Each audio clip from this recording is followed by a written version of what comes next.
鋭い牙や爪を持つ動物に比べれば静かに成長する植物は脅威になりにくい。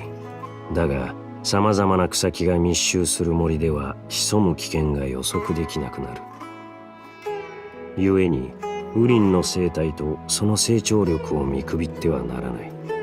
アビディアの森を安全に通り抜けたいならレンジャー長のアドバイスを聞くのが得策だ。道案内なら任せてよ。知識は適切に使うことで真価を発揮するというのがティナリの認識だ。自らの植物学の知識と神の目の特性を組み合わせれば研究だけでなくウリンの生態や安全を維持するのにも役立つ。レンジャー長の仕事をうまくこなすには観察に長けた両目が不可欠だ。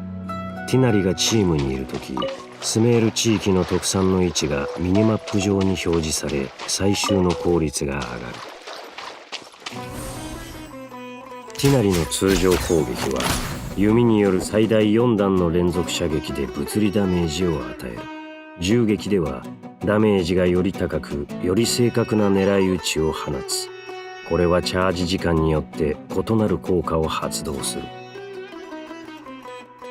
一段チャージでは草元素の集まった矢を放ち草ダメージを与える。二段チャージでは佳境の矢を放ち草ダメージを与える。そして近くの敵を自動追尾する増雲の花矢を生成しさらに草ダメージを与える。天賦深き岩式解放後佳境の矢を放つと自身の元素熟知が一定時間アップする。元素スキルでは色種の神榴弾を前方へ投げる。これは敵に草範囲ダメージを与え色雲の領域を生成する。神秘的な現像が領域内の敵を挑発し攻撃を引きつける。またこの時獲得する効果通速式は佳境の矢のチャージ時間を短縮する。この効果は継続時間終了またはティナリが佳境の矢を一定数発射すると消える。根こそぎにしてあげる。元素爆発では種の力を結集し敵を自動追尾して草ダメージを与えるつるまといの矢を6本発射する。命中したつるまといの矢は持久つるまといの矢を生成しさらに近くの敵を自動追尾して草ダメージを与える。ティナリは多くの植生の特性を知る。草元素を凝縮した矢のより高度な使い方にも明るい。天賦双樹精通解放後ティナリの元素熟知に応じて狙い撃ちと造成つるまといの矢によるダメージがアップする。この方式でアップできるダメージには上限が存在する。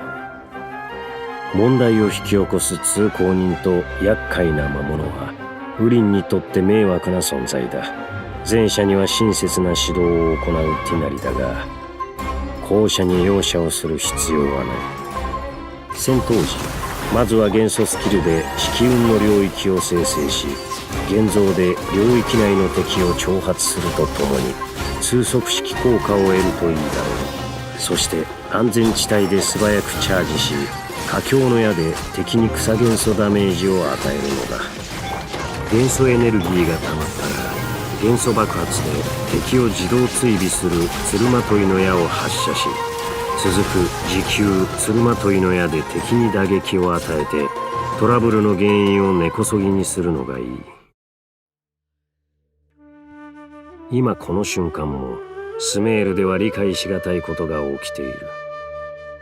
幸い全貌を知らなくともティナリは直感によって巻き込まれるのを避けることができた。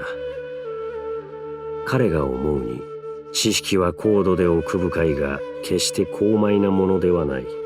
傲慢と隠蔽は災いの種になりかねないのだ。しかし滑稽なことに知識を管理する教令院の賢者は知識も人の願望も理解はしていない。幾度ティナリから門前払いに会おうと奴らの考えは変わらなかった。この頑固な執念がどんな未来を招くのか見届けてみようではないか。